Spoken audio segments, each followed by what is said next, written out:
Hey guys, you know what this is? So what the heck's rolling around inside this tank?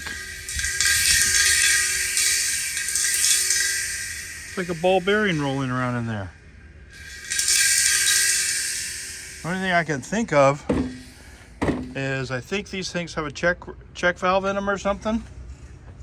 And if this is busted or something, it might have fallen apart or something. But I wonder, will that ball come out? That's weird. You guys ever heard that before? Let me know. Thanks. This thing's pretty empty. Hey, you guys, what do these things weigh empty? Things 7 pounds, 7 ounces. I think they weigh like they weigh like 6 pounds or something. I don't know. All the jugs are all different weights these days. You could count on them before. I've had like the 410A jug weighs like 9 pounds when it's empty. And like, anyways, let me know. Thanks.